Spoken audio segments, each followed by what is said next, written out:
KSRTCക്ക് pension വിതരണത്തിനായി പണം അനുവദിച്ച് ധനവകുപ്പ് 122 കോടി രൂപയാണ് ആകെ അനുവദിച്ചത്.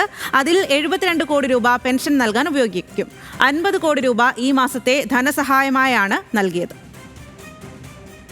മഹേഷ് ചന്ദ്രനാണ് വിവരങ്ങളുമായി തിരുവനന്തപുരത്ത് നിന്നും ചേരുന്നത്.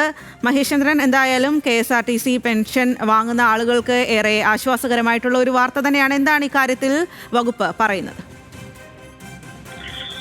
സ്വാതി, KSRTCക്ക് 122 കോടി രൂപയാണ് ഇപ്പോൾ അനുവദിച്ചതായിട്ട് ധനമന്ത്രി അറിയിച്ചിരിക്കുന്നത്. മന്ത്രി KN ബാലഗോപാൽ അറിയിച്ചിരിക്കുന്നത് പെൻഷനാണ് ഈ പണം 72 കോടി.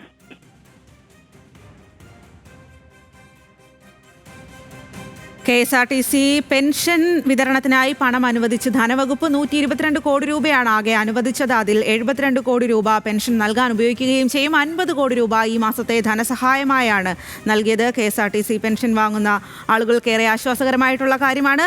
മഹേഷ് ചന്ദ്രൻ, തുടരാം വിവരങ്ങൾ.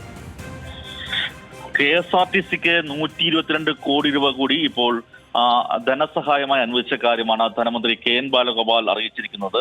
അതിൽ 72 കോടി രൂപ പെൻഷൻ വിതരണം ചെയ്യുന്നതിനായിരിക്കും ഉപയോഗിക്കുക. 50 കോടി രൂപയാണ് ഈ മാസത്തെ ധനസഹായമായി പ്രഖ്യാപിച്ചിരിക്കുന്നത്.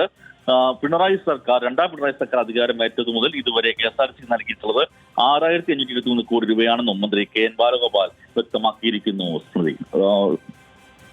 ശരി മഹേഷ്, KSRTCക്ക് പെൻഷൻ വിതരണത്തിനായി ധനവകുപ്പ് പണം അനുവദിച്ചിരിക്കുകയാണ്.